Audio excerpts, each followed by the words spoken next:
عقب عام باتوا يتوسلون بالدعاء وطلب الحاجة من مغارة وشجرة بشكل يومي ودون انقطاع على مدار السنة، بحثا عن الزوج والجاه والمناصب والأبناء والمال وحتى أشياء أخرى يخفيها الكثير من عبدة المكان.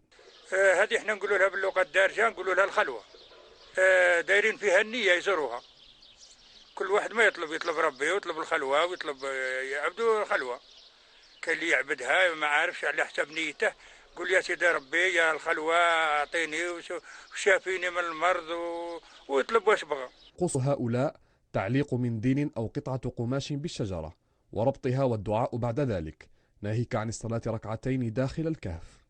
وحده تعلق الكاشني نتاعها، وحده تعلق فورارتها، وحده على بال الضنايا، على بال معنا الاولاد راهم يصدقوا لها، على بال كل عباده من غير الله.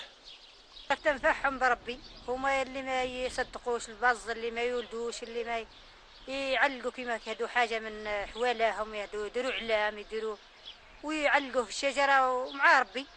يجوا من اجل الغار، وشجره قالوا لهم راه المراه اللي ما تضناش كي تقطع منها وتدي تجيب ضنايا. حركات ما أنزل